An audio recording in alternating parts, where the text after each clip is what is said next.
Fridge के mechanical system को complete समझेंगे कि आखिर जो हमारी फ्रिज होती है वो कैसे ठंडा करती है। और देखिए यहां पर हम अलग अलग फ्रिजों में आपको सिस्टम को दिखाएंगे भी, और कुछ कंप्रेसर मोटर वगैरह, एवापोरेटर और इधर और कुछ कैपिलरी ट्यूब फिल्टर वगैरह हम यहां पर भी रखे हुए हैं। टोटल आपको दिखाएंगे कि जो हमारी फ्रिज होती है जो ठंडा करती है आखिर वो कैसे ठंडा करती है, उसके अंदर क्या लगा होता है। तो सबसे पहले बात करें, देखिए हमें एसी और फ्रिज को अगर सीखना है ना, तो फ्रिज जो हमारी होती है वो टोटल दो सिस्टमों से मिलकर कार्य करती है, जिसमें हमारा एक सिस्टम होता है मैकेनिकल सिस्टम और दूसरा सिस्टम होता है इलेक्ट्रिकल सिस्टम। अब मैकेनिकल सिस्टम क्या होता है? फ्रिज के जिन जिन भागों में गैस का संचार होता है उसे मैकेनिकल सिस्टम कहते हैं, मतलब जिसमें गैस घूमती है। जैसे आई देख रहे हैं ये जो पाइप है ना फ्रिज के अंदर, अब ये जो पाइप है ये मैकेनिकल सिस्टम है। हाई पाइप यहां से यहां तक आई है ना, ये मैकेनिकल सिस्टम है जिसमें गैस घूमती है। उसको पावर से कोई मतलब नहीं है, पावर है कि नहीं है उससे फर्क नहीं पड़ता, जिसमें गैस घूमती है उसे मैकेनिकल सिस्टम कहते हैं। और इलेक्ट्रिकल सिस्टम क्या होता है? फ्रिज के जिन जिन भागों में इलेक्ट्रिक सप्लाई दिया जाता है, जिसमें वायरिंग किया जाता है, जिसको कार्य करने के लिए न्यूट्रल फेस यानी पावर की जरूरत होती है, उसे इलेक्ट्रिकल सिस्टम कहते हैं। तो मैकेनिकल सिस्टम को आज हम लोग समझेंगे। देखिए फ्रिज में जो मैकेनिकल सिस्टम होते हैं ना, वो टोटल 5 मैकेनिकल भाग होते हैं, 5, जिसमें सबसे पहला भाग उसमें हमारा क्या होता है? ये कंप्रेसर मोटर, जिसमें सबसे पहला भाग हमारा है कंप्रेसर मोटर, दूसरा भाग होता है ये कंडेंसर, तीसरा भाग इसमें लगा होता है फिल्टर, चौथा कैपिलरी ट्यूब और पांचवा इसके आगे लगा होता है एवापोरेटर। तो टोटल 5 मैकेनिकल भाग होते हैं जिससे मिलकर के हमारी फ्रिज ठंडा करती है। वो पांचों कैसे काम करते हैं अब वो समझते हैं। देखिए ये हमारा सबसे पहला भाग है कंप्रेसर मोटर। कंप्रेसर क्या होता है? यह एक प्रकार का मोटर है। इसको देखने में लग रहा है ना जैसे देख रहे हैं ये कैसा है, यह एक प्रकार का मोटर है। देखिए ये भी कंप्रेसर मोटर, ये थोड़ा बड़ा साइज का दिख रहा है ना, ये एसी में प्रयोग होने वाला, लेकिन ये फ्रिज का कंप्रेसर मोटर है। देखिए इसके में से इस कंप्रेसर को अगर पूरा देखेंगे तो देखेंगे पूरी तरफ से पैक है। पहली बात तो इसको कहीं से भी खोलने का ऑप्शन ही नहीं होता है। यह एक मोटर होता है, इसमें से 3 पाइप निकली होती है, बस यही एक जगह होती है, 3 पाइप निकली होती है और 3 पिन भी होती है। यहां पर 3 पिन भी होती है जिसमें कॉमन रनिंग स्टार्टिंग होता है। अगर ये इन्वर्टर मॉडल फ्रिज होती है तो इसको हम यूवीडब्ल्यू के नाम से बोलते हैं। तो ये कॉमन रनिंग स्टार्टिंग का 3 पिन और 3 लाइनें कंप्रेसर के अंदर होती है। अब देखिए ये जो कंप्रेसर के अंदर लाइनें है ना, लाइनों को नजदीक से दिखाइएगा। ये जो लाइनें हैं, ये लाइनें देखिए मोटी और पतली आपको दिख रही होंगी, डिफरेंट थोड़ा सा दिख रहा होगा कि ये जो पाइपें है ना थोड़ा मोटी और पतली दिख रही होंगी। तो इसके अंदर एक पाइप, इन तीनों में से एक पाइप सबसे पतली होती है। जो पतली होती है वो डिस्चार्ज लाइन होती है। देखिए ये जो 3 लाइनें होती हैं इसमें एक का नाम होता है सक्शन लाइन, एक का नाम होता है डिस्चार्ज लाइन और एक का नाम होता है चार्जिंग लाइन। तो इस मोटर का काम ये होता है, देखिए एक लाइन तो अभी बंद है ना, अगर हम इसको बंद करके छोड़ ही दे मान लीजिए, तो इस कंप्रेसर मोटर को अगर चालू किया जाए ना, ये क्या करेगा, एक तरफ से हवा को खींचेगा और दूसरी तरफ से हवा को बाहर फेंकेगा। एक तरफ से हवा को खींचना और दूसरी तरफ से फेंकना। जैसे ट्यूबवेल होता है ना, वो टुल पंप मोटर होता है ना, वो क्या करता है, पानी को एक तरफ से खींचता है दूसरी तरफ से फेंकता है। उसी तरह से यह एक मोटर है जो हवा को एक तरफ से खींचता है और दूसरी तरफ से फेंकता है, बिल्कुल आसानी से। मतलब हवा को इधर से खींचेगा एक पाइप से और दूसरी पाइप से बाहर करेगा। तो जो डिस्चार्ज लाइन होती है वहां से बाहर फेंकता है। अब देखिए डिस्चार्ज नाम से समझ में आता है ना कि डिस्चार्ज मतलब खत्म करना, मतलब बाहर निकालना। तो जिस लाइन से गैस बाहर निकलती है उसे बोलते हैं डिस्चार्ज लाइन, और जिस लाइन से गैस अंदर आती है उसे बोलते हैं सक्शन लाइन। और चार्जिंग लाइन क्या होता है? चार्जिंग लाइन का प्रयोग गैस या ऑयल चार्ज करते समय प्रयोग करते हैं। मतलब फ्रिज में जब हम गैस भरते हैं ना तब प्रयोग करते हैं। ये कंप्रेसर के अंदर तेल भी होता है, जब हम तेल भरते हैं ना तब इसका चार्जिंग लाइन का प्रयोग करते हैं। और ये जो सक्शन डिस्चार्ज चार्जिंग होती है ना, जब हम कंप्रेसर मोटर नया खरीद के लाते हैं ना तो इसमें सक्शन और चार्जिंग दोनों एक ही होती है। मतलब कौन सक्शन है कौन चार्जिंग है ये बात कंप्रेसर में लिखा नहीं होता है। आप किसी को सक्शन और किसी को चार्जिंग बना सकते हैं। तो देखिए अगर पहचान की बात करें तो सबसे पहले आप कंप्रेसर मोटर को चालू कर लीजिए। जहां से हवा को फेंकेगा वो डिस्चार्ज लाइन है और जहां से हवा को खींचेगा वो सक्शन लाइन है। और जो लाइन आप चाहें सक्शन लाइन, देखिए जो पाइप पाइपें मोटी होंगी ना वो होती है। तो दो जगह से हवा को खींचेगा। एक को बंद कर ले, अगर सक्शन को बंद कर लिए तो जो चार्जिंग बनाएगा उससे खींचेगा, और चार्जिंग को बंद कर ले तो सक्शन से खींचेगा। जैसे नाक से सांस लेते हैं ना, इधर का बंद कर ले तो इधर से हवा जाती है, इधर बंद कर ले तो इधर से हवा जाती है ना, ठीक उसी प्रकार से सक्शन और चार्जिंग दोनों एक ही होता है। कैसे होता है वो भी हम आपको दिखाते हैं। यहां पर देखिए एक कंप्रेसर मोटर हमने काट करके रखा हुआ है, बिल्कुल देखिए कंप्रेसर को अगर देखिए ये कभी खुलता नहीं है, इसकी बॉडी को हमने काट दिया है। काटने के बाद अगर कंप्रेसर को दिखाए ना तो देखिए इसको खोलने के बाद ये दो पाइपें आपको ऊपर की साइड में दिख रही हैं और दोनों मोटी साइड में दिख रही है ना। अब ये जो पाइपें हैं देखिए इसका संपर्क केवल बॉडी से है, और केवल बॉडी से संपर्क होने के कारण ये जो कंप्रेसर मोटर का है यही सक्शन और चार्जिंग लाइन होता है। जो डिस्चार्ज लाइन होता है वो तो इस मोटर से कनेक्ट होता है। इसके अंदर देखिए इस प्रकार का मोटर हमने इसको काट दिया, देखिए इसमें तेल भी है ना, ये जो तेल होता है इसके अंदर पॉलिएस्टर ऑयल होता है, जिसकी वजह से ये बढ़िया से रिपेयर होता रहता है, घिसता नहीं, आवाज नहीं करता है, अच्छे प्रकार से चल पाता है, ठीक है ना। तो इस मोटर को हम नीचे रख देते हैं, इसके अंदर तेल भी इधर उधर गिर रहा है तो इसको हटा देते हैं। देखिए ये सक्शन और चार्जिंग दोनों एक ही है, दोनों बॉडी के संपर्क से होता है, और जो डिस्चार्ज लाइन होता है वो इस मोटर के संपर्क में। एक बार यहां से दिखाएंगे, ये जो मोटर है ना इसका, ये मोटर देखिए ये इसका पिस्टन और सिलेंडर होता है, देख रहे हैं ये घूम रहा है, इसमें देखिए ये मोटर है ना। तो इसी तरह जब मोटर चलता है तो ये पंपिंग करता है ना, जब ये पंपिंग करता है तो गैस को एक स्थान से दूसरे स्थान तक प्रवाहित करता है। ये इसका सक्शन लाइन वाला पॉइंट है जहां से यह हवा को खींचता है, और ये इसका डिस्चार्ज लाइन वाला पॉइंट है जहां से यह हवा को फेंकता है। देखिए ये पतला सा दिख रहा है ना, यही वाला वो पॉइंट है जहां से ले जा करके और ये डिस्चार्ज लाइन वाला ये वाली जो पाइप है इसमें निकाल दिया जाता है बाहर से, तो इसको हम बोलते हैं डिस्चार्ज लाइन। ऐसे में देखिए अगर हम मुंह लगा के फूंके ना, अगर हमें मान लीजिए पहली पहचान तो हमारी ये हो गई कि कंप्रेसर को चालू करिए जहां से हवा फेंकेगा डिस्चार्ज लाइन, बाकी जो बच्चे सक्शन और चार्जिंग हो गई। अब दूसरी पहचान ये होती है कि जो पाइप तीनों में पतली होती है वो डिस्चार्ज लाइन है, बाकी की जो दोनों बचती है वो सक्शन और चार्जिंग हो गई। तीसरी पहचान ये होती है कि अगर मुंह लगा के इसमें फूंकते हैं ना, एक तरफ से मुंह लगा के अगर फूंकेंगे तो दूसरी तरफ से हवा निकलेगी, अगर सक्शन से फूंकेंगे तो चार्जिंग से निकलेगी, चार्जिंग से फूंकेंगे तो सक्शन से निकलेगी, लेकिन डिस्चार्ज से फूंकेंगे तो किसी तरफ से नहीं निकलेगी। क्योंकि ये देखिए ये जो बॉडी में है ना, केवल अगर इधर से फूंकेंगे और हवा भर जाएगी तो यहां से निकल जाएगी ना, इसीलिए सक्शन से फूंकेंगे तो चार्जिंग से निकलेगी और चार्जिंग से फूंकेंगे तो सक्शन से निकलेगी। देखिए कंप्रेसर मोटर को ये जो है ना चालू करके भी आपको दिखाते हैं कि कैसे हवा को फेंकता है। देखिए इसको चालू करने के लिए रिले और ओएलपी का प्रयोग करना पड़ेगा। ये रिले और ओएलपी है, और देखिए लगाना अगर यहां पर है तो कैसे लगेगा। सबसे पहले ये जो कॉमन रनिंग स्टार्टिंग का पॉइंट है ना, ऊपर ओएलपी लग जाएगा, ऐसे ऊपर ओएलपी और नीचे रिले, और रिले में जो कनेक्शन दिया जाता है वो हमेशा दाहिने साइड में दिया जाएगा। तो इस तरह से देखिए इसमें हम कनेक्शन दे देंगे जो कि ये रनिंग और स्टार्टिंग पॉइंट पे पहुंच जाएगा, और ये जो रनिंग और स्टार्टिंग का दोनों छिद्र इसमें लगा देना है। और यहां पर हमारे पास बोर्ड भी है, बोर्ड हमने रखा हुआ है, इस बोर्ड में इसकी सप्लाई देते हैं। देखिए यहां पर बोर्ड में हम इसकी सप्लाई देते हैं, स्विच ऑफ है और चालू कर दिए। ये कंप्रेसर मोटर चालू हो गया। देखिए एक साइड से हवा को खींच रहा है, दूसरी साइड से फेंक रहा है। हमारे पास यहां पर एक गुब्बारा है, नजदीक से दिखाइए यार, एक साइड से देखिए ये कंप्रेसर मोटर का डिस्चार्ज लाइन है ना। अब देखिए अगर गुब्बारे को हम इसमें लगाए तो देखिए ये फूल रहा है ना, मतलब यहां से ये हवा को फेंक रहा है। देखिए ये गुब्बारा धीरे धीरे फूल रहा है ना, मतलब गुब्बारा फुलाने के लिए प्रयोग मत करना।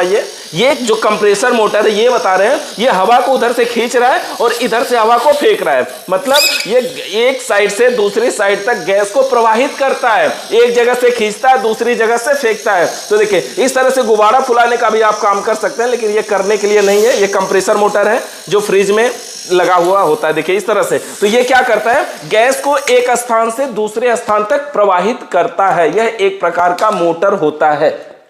ये बता दिया, सक्शन चार्जिंग दोनों एक होती हैं, ये क्लियर हो गया। अब देखिए ये जो कंप्रेसर मोटर है, देखिए जब हम बड़े कंप्रेसरों में जाते हैं एसी में ना, इसके अंदर दो ही लाइन होती है, एक सक्शन है एक डिस्चार्ज है। अब जो सक्शन होती है इसी सक्शन में से एक चार्जिंग लाइन निकाला जाता है, वहां अंदर से निकाल के दिया है, यहां निकालना पड़ता है। ये कंप्रेसर मोटर फ्रिज में कहां लगा होता है, यहां देखिए ये फ्रिज है ना, और फ्रिज के अंदर का कंप्रेसर मोटर देखिए यहां पे लगा हुआ है कंप्रेसर फ्रिज का। ये फ्रिज का कंप्रेसर मोटर है। सबसे पहले हर फ्रिज में आप पीछे की साइड में ही से देखेंगे कि यहीं पे लगा होता है हमारा एक कंप्रेसर मोटर। अब दूसरा मैकेनिकल भाग की बात करें तो सबसे पहले कंप्रेसर गैस को एक साइड से खींचा सक्शन लाइन से और डिस्चार्ज लाइन से बाहर किया।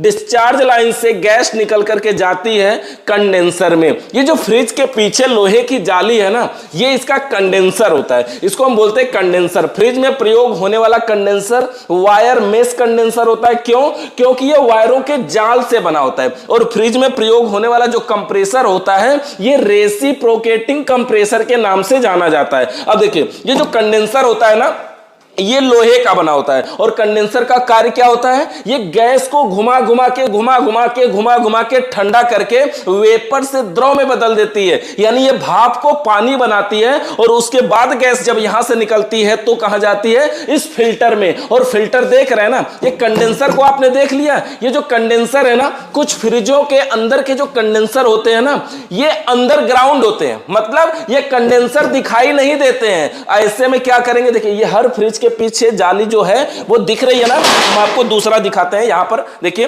एक फ्रिज हमारे पास ये नई है, स्मार्ट इन्वर्टर टेक्नोलॉजी की फ्रिज है। इसके पीछे देखिए, इसके पीछे का कंडेंसर देखिए, जो लोहे की जाली है, इसमें भी यहां पे लगा हुआ है ना, दिखाई दे रहा है। एक फ्रिज हमने डबल डोर अभी हाल ही में लेकर के आए हैं, इसकी वीडियो आप देखे होंगे। अब इसका भी कंडेंसर आपको दिखाते हैं। देखिए, इस फ्रिज को देखिए, यहां पर इसके पीछे के सिरे में देखिए, इसमें कोई कंडेंसर दिखाई नहीं दे रहा है। तो क्या जिस फ्रिज के पीछे ये जाली नहीं होती है उसमें कंडेंसर नहीं होता है? उसमें कंडेंसर होता है, वो अंडरग्राउंड होता है। अगर मान लीजिए इसका कंडेंसर कभी खराब हो जाए, बदलना पड़े, तो क्या करेंगे? तो करेंगे कुछ नहीं, कंडेंसर अलग से लगाएंगे बाहर, क्लिप लगा के, और बाहर कंडेंसर लगा देंगे। बाद में बाहर कंडेंसर लगा देते हैं, क्या फर्क पड़ता है? तो ये कंडेंसर किसी किसी फ्रिज में अंडरग्राउंड भी होता है और बाहर भी होता है। और कंडेंसर का कार्य क्या है? गैस को घुमा घुमा कर ठंडा करके वेपर से द्रव में बदलना, यानी कि भाप को पानी बनाना। अब देखिए, जब कंडेंसर से यहां से गैस वेपर से द्रव में बदल कर निकलेगी यहां से, तो यहां से अगला पार्ट जो है वो है फिल्टर। क्या है? फिल्टर। फिल्टर क्या होता है दिखाते हैं आपको। ये देखिए, हमारे पास और भी फिल्टर है और नए भी फिल्टर दिखाते हैं आपको। देखिए, ये जो फिल्टर है ये सिलिकॉन की गोलियों वाला है। देखिए, इसके अंदर से अगर हम बजाएंगे ना, देखिए अगर सुन पा रहे होंगे तो, इसके अंदर सिलिकॉन की गोलियां होती हैं जो नमी को अवशोषित करती है। और ये वाला फिल्टर देख रहे हैं, ये जो फिल्टर है ये सादा फिल्टर होता है। और इस फिल्टर के रेट में 10 रुपए का डिफरेंट होता है, 5-7 रुपए का ही डिफरेंट होता है, ज्यादा नहीं।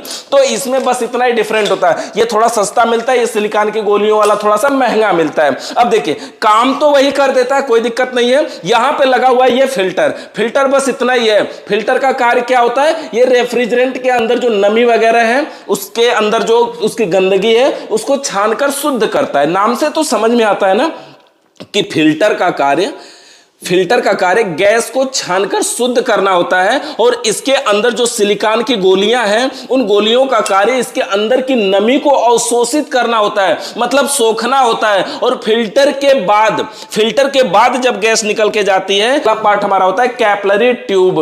कैपिलरी ट्यूब का कार्य क्या होता है? ये रेफ्रिजरेंट के प्रेशर को कंट्रोल करती है, यानी गैस अगर हाई प्रेशर से जा रही होती है तो उसको लो प्रेशर में बदलती है। देखिए, ये कैपिलरी ट्यूब है ना, देखिए यह पूरी पैकेट है, यहां पर देख पा रहे हैं लिखा है ना 0.36 ये 36 नंबर की कैपिलरी ट्यूब है। 31 नंबर की कैपिलरी ट्यूब भी आती है। तो फ्रिज में अधिकतम हम 36 नंबर की कैपिलरी ट्यूब प्रयोग करते हैं। और इसकी साइज भी अगर कहीं लिखी होगी देखते हैं, ये 10 फीट की कैपिलरी ट्यूब है। वैसे 8 से 12 फीट के बीच में कैपिलरी ट्यूब हम इसमें प्रयोग करते हैं। ये यहाँ पे देख रहे हैं ऐसे स्प्रिंग के जैसा बनाया गया है ना, ये अपने से बनाए हम लोग। देखिए, कोई जैसे पेन वगैरह है ना या फिल्टर वगैरह है तो उसमें लगा करके ऐसे से लपेट देते हैं, जिससे हम इस तरह के स्प्रिंग जैसा बना पाते हैं। तो कैपिलरी ट्यूब का कार्य होता है रेफ्रिजरेंट के प्रेशर को कंट्रोल करना, मतलब गैस के प्रेशर को हाई प्रेशर से लो प्रेशर में बदलना। और उसके बाद देखिए, ये कैपिलरी ट्यूब देखिए यहां नजदीक से देखिए, इसमें भी लपेटा हुआ दिखाई दे रहा है ना, इस तरह से लपेटा हुआ है। और पाइपों के साथ ऐसे अगर ऊपर जाएंगे और ऊपर जाएंगे पूरा दिखाएंगे तो देखिए यहां से चला गया है अंदर, और अंदर से ये दूसरी पाइप आई हुई है। इसका ये मतलब हुआ कि अंदर इसके एवापोरेटर लगा हुआ है, यानी कैपिलरी ट्यूब गैस के प्रेशर को कंट्रोल करती है और कैपिलरी ट्यूब के द्वारा गैस जाती है एवापोरेटर में। और एवापोरेटर फिर क्या करता है? ठंडा करता है, और ठंडा करने के बाद फिर से गैस आती है सक्शन लाइन में। और ये वाली जो पाइप है ना मोटी वाली, ये देखिए आई है ना कंप्रेसर के सक्शन लाइन में, तो ये आई है सक्शन लाइन में। अब दिखाते हैं आपको एवापोरेटर। देखिए, इसका एवापोरेटर दिखाते हैं। ये फ्लक्स पाउडर है यहाँ पे थोड़ा सा, इसका एवापोरेटर आपको दिखाते हैं। देखिए फ्रिज ऐसे सामने से जब भी हम खोलें, अगर ये तो ऐसे पुरानी फ्रिज है, देखिए अगर हम सामने से खोलें तो सबसे ऊपर ये कुछ दिखाई देता है ना, ये इसका एवापोरेटर होता है। इस दूसरे वाले में देखते हैं, यहां पर एक और फ्रिज है, देखिए इसके अंदर जब हम फ्रिज को खोलते हैं तो सबसे पहले सबसे ऊपर ये वाला जो सिरा आपको दिखता है, ये होता है इसका एवापोरेटर। इसको कूलिंग कॉइल के नाम से भी बोलते हैं, फ्रीजर के नाम से भी बोलते हैं। ये देखिए इस तरह की सभी लोग ना, जैसे कोई चीज बर्फ जमाना हो तो लोग रखते हैं यहां पर, कोई चीज बहुत अधिक ठंडा करवाना हो तो रखते हैं यहां पर। मतलब फ्रिज के अंदर ठंडा तो सिर्फ एवापोरेटर होता है। हाई देखिए ये जो नजदीक पाइप दिख रही है ना, ये इस तरह की पाइपे जैसा दिख रहा है, ऐसे लाइन ना, ये इसका पाइप होती है। इसमें गैस का संचार होता है। जब फ्रिज चल रही होती है तो यहां एवापोरेटर के पास आवाज लगाकर कान लगा के सुनेंगे ना, तो आपको सनसनाहट की आवाज भी सुनाई देती है। मतलब ये सब पाइपें हैं, इन सब में गैस का संचार होता है, इन सब में गैस घूमती है, इसलिए ये एवापोरेटर ठंडा होता है। एवापोरेटर का कार्य होता है कि किसी वस्तु या स्थान की गर्मी को खींचकर वहां पे अपना कूलिंग का प्रभाव छोड़ देना, जिससे वहां की वस्तु या स्थान ठंडी हो जाए। मतलब किसी वस्तु का मतलब कोई सामान या किसी स्थान मतलब कोई जगह की गर्मी को अपनी तरफ खींचकर वहां पे अपना कूलिंग का प्रभाव छोड़ देना, जिससे वहां की वस्तु या स्थान ठंडी हो जाती है। तो ये एवापोरेटर है जो ठंडा करता है, और इसी एवापोरेटर से गैस फिर से निकल करके पीछे कंप्रेसर के सक्शन लाइन में चली जाती है, और यही क्रिया बार बार होती रहती है। एक देखिए एक बार फिर से, ये क्या है, सबसे पहले इसका एवापोरेटर के अगर पाइपें भी दिख रहे होंगे तो दिखा रहे हैं आपको, आगे दिखाते हैं। देखिए इसके एवापोरेटर की जो पाइपें हैं, देखिए थोड़ा सा बड़ा करके, यहाँ पे ये पाइप है, देखिए ये वाली दोनों पाइपें हैं, और देखिए ये पाइप अंदर तक दिख रही होंगी, जहां पे जोड़ है अंदर तक दिख रही हैं। फ्लैश को ऑन कर लीजिए, अगर दिख रही हैं तो ठीक है। तो ये अंदर देखिए इसकी पाइपें हैं, और दोनों पाइपें दिख रही हैं आपको ना, एक पतली सी पाइप दिख रही है, एक मोटी पाइप दिख रही है। मतलब जो पतली पाइप है वो कैपिलरी ट्यूब है, उससे गैस इसमें इन हुआ है, और जो मोटी पाइप है उससे गैस इसमें आउट हुआ है। दिखाते हैं आपको, देखिए एवापोरेटर इस तरह का भी होता है। एवापोरेटर देखिए ऐसा भी होता है, यहां पर देख सकते हैं, ये एवापोरेटर है ना, इस तरह का भी एवापोरेटर है। ये वही एवापोरेटर है, लेकिन इसमें क्या डिफरेंट है वो हम आपको दिखाते हैं। देखिए ये एवापोरेटर है, कूलिंग कॉइल है, ये क्या करता है, ठंडा करने का काम करता है। इसके पीछे देखिए इतनी बड़ी पाइप निकली हुई दिखाई दे रहे हैं, है ना। देखिए इसमें, इस एवापोरेटर में कैपिलरी ट्यूब यहां पर लगा करके दिया हुआ है, और पाइप के साथ साथ देखिए पूरा लेकर के चला गया। देखिए ये कैपिलरी ट्यूब है ना, देखिए ये मोटी पाइप, ये दूसरी पाइप। अगर इन पाइपों के साथ साथ ऐसे घुमा जाए ना, दिखाते हैं आपको, देखिए जैसे ये पाइपों के साथ साथ अगर घुमा जाए ना, ये कुल मिला के लास्ट में यही आएगा। मतलब यहां से एक से गैस इन होगी और एक से गैस आउट होगी, और दोनों पाइपें देखिए यहां पर है, और यही एक पाइप है जो कंप्रेसर का एक सक्शन लाइन में लगेगी और एक फिल्टर के आउटपुट में लग जाएगी। मतलब क्या हुआ, शॉर्ट में अगर समझे तो दिखाते हैं आपको। यहां देखिए ये फ्रिज हमारी हो गई पूरी कंप्लीट। ठंडा कैसे करती है, तो सबसे पहले बात करें, इसके अंदर कंप्रेसर मोटर होता है जो गैस को एक स्थान से दूसरे स्थान तक पहुंचाता है।